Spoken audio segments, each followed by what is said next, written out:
Ya podés grabar, ya está grabando. Después lo dejo. Buenas tardes. Quería compartir este tema tan importante para nosotros como pediatras y también ustedes como cardiólogos. La salud cardiovascular, la rigidez arterial y el envejecimiento vascular, pero desde un punto de vista pediátrico.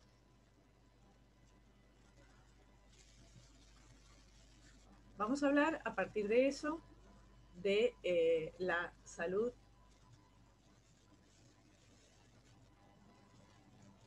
cardiovascular, tomando en cuenta el peso al nacer y la programación en la temprana de la vida, que es un problema en la actualidad y en el futuro. Mi nombre es Liliana Sabac, yo soy jefa de consultorios del Hospital de Niños Ricardo Gutiérrez. Básicamente nos vamos a centrar en la idea de los primeros 1000 días. Sabemos que los primeros 1000 días son los 270 días del embarazo, el primer año de vida, 365, el segundo año, 365, y suman así los 1000 primeros días. Estos son días de la mayor plasticidad del niño. Todas las noxas que se incluyen en esta etapa pueden afectar el crecimiento ponderal, las alteraciones inmunológicas, el desarrollo neurológico y cognitivo, la composición corporal y el desarrollo psicomotor. Toda esta programación va a determinar una influencia sobre el desarrollo neurológico y cognitivo, influencia sobre la maduración inmunológica y lo que nos va a tener hoy en esta charla, la programación metabólica, la ganancia adiposa y el síndrome cardiometabólico. Nacen en nuestro país entre 12.3 y 18 millones de recién nacidos antes de las 37 semanas de gestación. 11% de todos los recién nacidos. Para la OMS, en el 2005, es la primera causa de mortalidad infantil el bajo peso al nacer y en América Latina y en el Caribe. La edad gestacional, como sabemos, es el niño pretérmino, menos de 37 semanas. El pretérmino moderada entre el 32 y 37 semanas y el muy prematuro entre las 28 semanas y los 32. El extremo es el niño que nace por debajo de las 28 semanas en la actualidad. En cuanto al peso, por debajo del peso es menos de 2,5, muy bajo, con menos de 1500. Recién nacido extremo, bajo peso, menos de 1000, y el recién nacido pequeño para edad gestacional es el que está debajo del percentilo 10 para la edad gestacional. A corto, mediano y largo plazo, estos chicos pueden presentar patología neurológica o de la conducta hasta diferentes tipos de incapacidades durante la vida postnatal. Pero existen consecuencias a largo plazo para la salud relacionadas a esta situación. El primer concepto que vamos a hablar es cualquier trastorno del desarrollo durante la vida fetal puede originar problemas en el estado de salud durante el ciclo de la vida. Es lo que llamamos programación del desarrollo. La famosa hipótesis del Baker es la hipótesis del origen fetal de las enfermedades, que propone que la alteración nutricional durante la vida fetal y el medio endocrino, materno, placentario y fetal pueden predisponer a determinadas enfermedades. Esto ya fue publicado en el año 1977. Y entonces hablábamos del origen fetal de las enfermedades crónicas del adulto. La desnutrición durante los periodos críticos del crecimiento programa o altera en forma permanente la función en órganos y tejidos, predisponiendo a los individuos a enfermedades crónicas de la vida adulta. El bajo peso de nacimiento o en la infancia temprana puede predisponer a obesidad futura, patrón de distribución central, y se asocia con un aumento de la mortalidad cardiovascular, hipertensión, diabetes y alteraciones lipídicas. Esta plasticidad del desarrollo es importante, que si bien es importante dentro de estos primeros 1000 días, también se puede extender en todo el crecimiento, pero es más importante en esta etapa, sobre todo la vida intraútero. Esto es un fenómeno por el cual los tejidos o sistemas dan lugar a cambios fisiológicos o morfológicos en respuesta a diferentes condiciones ambientales seguidos por una pérdida de la plasticidad y fija capacidad funcional. ¿Sí? Implícito el concepto de periodo crítico del desarrollo. Hay etapas sensibles en las que el sistema es plástico y sensible a estímulos ambientales seguidos por una pérdida de la plasticidad. Si las noxas complican, en general hay una pérdida de esta plasticidad. Entonces, tras la fecundación, los programas de desarrollo se inician mediante una lectura selectiva del código genético que conlleva a la formación e integración de células, epitelios, órganos y sistemas de órganos, modulados por la expresión de los genomas materno y fetal en su interacción con el medio ambiente intra y extraútero. Mediadores como hormonas, citoquinas, factores de crecimiento, en esta constante interacción durante la vida intrauterina son los responsables de que se inicien y progresen con éxito los programas de desarrollo fetal. Durante la vida embrionaria y fetal, los tejidos y los sistemas orgánicos pasan a través de etapas críticas del desarrollo, durante los cuales los tejidos tienen un elevado poder de adaptación a estos cambios dinámicos del medio fetal placentario y diversos factores ambientales influyentes del medio externo. A consecuencia de ello, durante la vida fetal temprana, hay una elevada plasticidad en esta respuesta adaptativa fetal. Y este efecto funciona transgeneracionalmente y es dependiente de las alteraciones epigenéticas que en breve vamos a hablar. El término epigénesis puede ser interpretado como cambios que ocurren en la función de los genes sin alterar la secuencia de genes. Entonces, hablamos de la hipótesis de la programación o hipótesis del programming. Entonces, factores ambientales que generan esta malnutrición fetal, vamos a ver después los mecanismos, generan una alteración en la plasticidad, sobre todo en los periodos críticos del desarrollo, pre y postnatal inmediato. La pérdida de la plasticidad funcional es una pérdida de la capacidad funcional y eventualmente esta enfermedad futura. ¿Y qué es la programación fetal? Básicamente depende de la composición corporal materna, de la ingesta alimentaria, del flujo sanguíneo del útero placentario, de la transferencia de sustancias placentarias y, por supuesto, del genoma fetal. Todo eso va a generar una alteración en la demanda de los nutrientes, un mayor suministro placentario y eventualmente una desnutrición fetal. Con lo que esto genera una hipoxemia, una redistribución del flujo sanguíneo, alteraciones metabólicas que van hacia la oxidación, ¿sí? Y alteraciones endocrinológicas que generan un aumento del cortisol y disminución de los factores de crecimiento y de hormona de crecimiento y insulina. Y esto va a generar toda esta programación fetal que hace, por ejemplo, alteraciones en el metabolismo de las células beta pancreáticas, alteraciones endocrinológicas con el aumento del cortisol y toda esta gran cantidad de cambios, factores angiogénicos, producción y metabolismo de hormonas pépticas, ¿sí? De transportadores de aminoácidos, van a generar una alteración de esta guía inicial de la programación. Y entonces, todo esto va a ir hacia la programación de un síndrome metabólico, ¿sí? La malnutrición materna va a generar muchas veces hiperglucemia materna y otras influencias, cambios en el crecimiento y alteraciones vasculares que van a tener influencias hormonales en el músculo, en el hígado, en el tejido adiposo, en las células pancreáticas y en el riñón, con las consecuentes alteraciones de hipertensión y alteraciones fallas renales. Entonces, toda situación de estrés, hipertensión materna, malnutrición, ¿sí? También el aumento de peso importante en el embarazo, la diabetes gestacional, van a generar toda esta expresión del genotipo ahorrador, ¿sí? En definitiva, lo que generan tanto si el niño resulta con bajo peso o un alto peso de nacimiento, van a tener la confluencia hacia una insulinoresistencia y un síndrome metabólico, con dos consecuencias, hacia la obesidad y hacia la diabetes tipo 2. Entonces, ¿cómo se generan todas estas situaciones? A partir de la epigenética.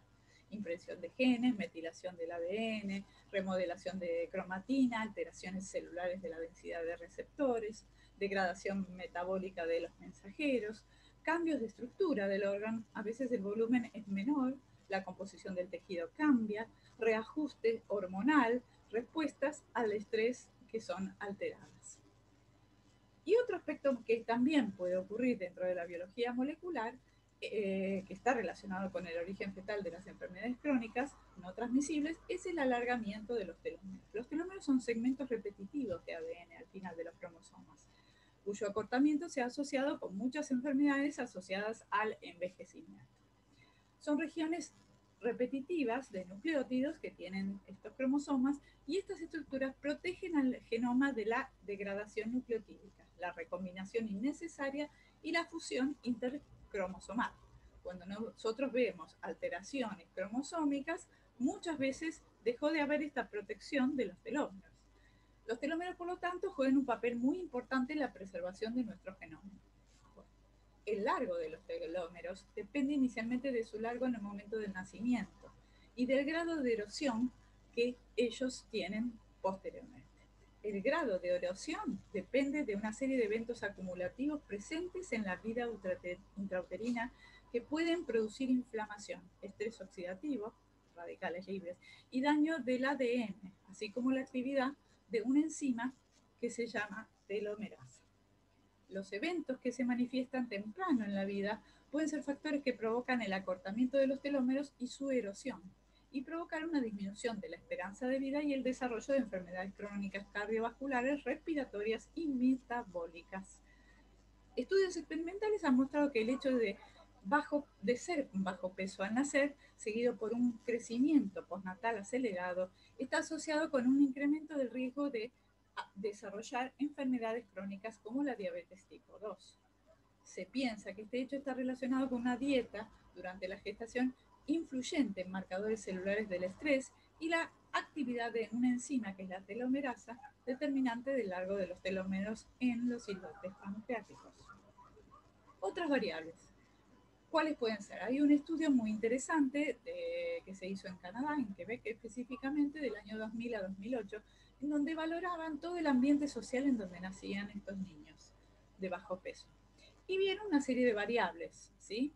Población sin diploma de secundaria, madres sin terminar la secundaria, o fumadoras, o solteras, o madres solteras, o pueden ser hogares monoparentales, si eran inmigrantes, si hablaban el idioma, si se encontraban aislados, si el barrio en donde vivían era urbano o semiurbano, si su alimentación correspondía, si eran personas sedentarias, si tenían inseguridad alimentaria, y básicamente también características individuales de la madre y del neonato.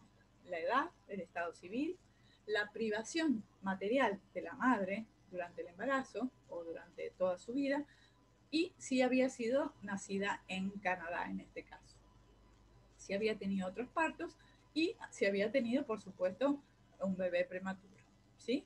Y esto, cómo se influenciaba para un nacimiento también de bajo peso. El impacto de las características individuales y ecológicas en el nacimiento de pequeños para la edad gestacional, en este estudio evidenció que las variables ecológicas de la inseguridad alimentaria y el sedentarismo fueron pertinentes para su inclusión en un modelo con varias variables ecológicas. Ambos se asociaron significativamente con los bajos pesos a nacer. Los mecanismos a través de los cuales la inseguridad alimentaria podía asociarse con un menor peso al nacer para la edad gestacional incluyen factores interpersonales que se han demostrado que se relacionan de manera consistente con conductas dietéticas en los jóvenes. Un mayor peso antes del embarazo de las madres, un factor que no fue medido, podría también conducir a diabetes gestacional. Los padres con menos sedentarismo e inactividad son ciertamente más saludables a nivel mundial y tienen una menor incidencia de enfermedades crónicas y discapacidades.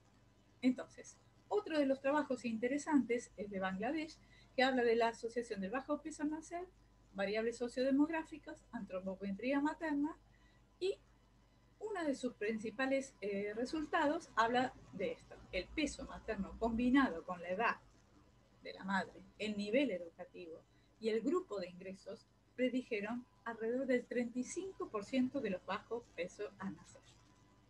¿Y en Argentina cómo estamos? A nivel nacional, del total de nacidos vivos, el 7.32% nace con bajo peso, mientras que el 8.13% es prematuro. ¿Sí? Estas son estadísticas últimas del 2016. Lo que presentan una peor situación al nacer son los que combinan ambas características, es decir, que son prematuros con bajo peso. En este grupo, la cantidad de nacidos vivos aumentó un 54% entre el año 2000 y 2015, es decir, que pasó de un total de 22.723 a 35.000 bebés.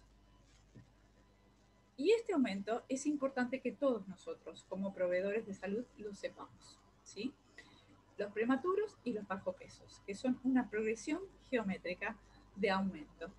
Es realmente muy importante y la verdad que asusta. Y también estos aumentos de estos bajopesos prematuros se ven en etapas de crisis, ¿sí? Las etapas de crisis 2002 vemos que hizo un pico en relación con el PBI que había bajado, ¿sí? Bueno, y todo esto tiene que ver con las etapas de crisis, que ahora, por ejemplo, nos tocan bastante. Acá vemos también, es un trabajo que se presentó en la revista de archivos de la Sociedad Argentina de Pediatría, y vemos que siempre tiene que ver con la edad materna más temprana, con las etapas de crisis, con la educación y todo lo previsible, el nivel de atención de los pacientes. Siempre con esa posibilidad de tener más riesgo de estos bajos pesos. Y esto a nivel provincial, ¿sí? Se ve en todas las provincias por igual, con este pico que habíamos observado entre el 2002-2003 prevalente. Entonces, hablamos del síndrome metabólico en pediatría y todos tenemos idea que son estos 5 parámetros: perímetro de cintura, presión arterial, triglicéridos, HDL y glucemia. Y entonces, el bajo peso al nacer, el crecimiento postnatal temprano y el desarrollo de la obesidad van de la mano. Los niños con bajo peso al nacer constituyen un grupo muy heterogéneo en los que el crecimiento y el desarrollo se vinculan a gran cantidad de factores biológicos y sociales. La etapa en la cual se crece aceleradamente durante la infancia parece ser un factor determinante del desarrollo de un patrón morfológico de obesidad en edades tempranas de la niñez. En un estudio que se incluyó 19.397 niños, se observó que la velocidad de ganancia de peso durante los primeros 4 meses fue determinante para el desarrollo del sobrepeso a los 7 años de edad.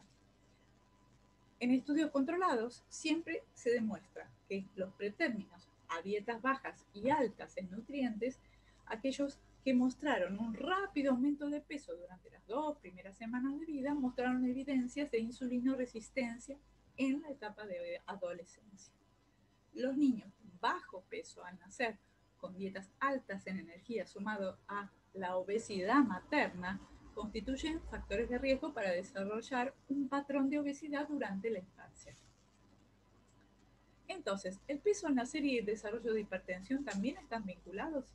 Sí, hay evidencia de relación inversa entre el peso de nacer y la hipertensión arterial, lo cual sugiere que un ambiente fetal adverso puede contribuir al desarrollo de esta enfermedad en etapas más avanzadas del ciclo de la vida.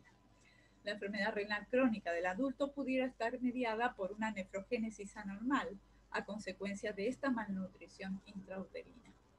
Otros estudios longitudinales, como el riesgo cardiovascular de FINS, que después mencionaremos, comparan una muestra de niños a término con aquellos nacidos pretérmino y pudo demostrar que la asociación entre prematuridad también se relacionaba con el tema de la hipertensión arterial. Esta situación se potencia en aquellos niños que son prematuros pero pequeños para la edad gestacional, como consecuencia de un crecimiento intrauterino retardado. El peso a nacer y el desarrollo ulterior de síndrome metabólico y diabetes también está demostrado. El bajo peso al nacer está asociado con un incremento de la obesidad, la resistencia a la insulina y la diabetes tipo 2, los cuales son componentes del síndrome metabólico. Las personas con antecedentes de bajo peso al nacer tienen un incremento del contenido de grasa corporal, una mayor grasa visceral con una menor masa muscular.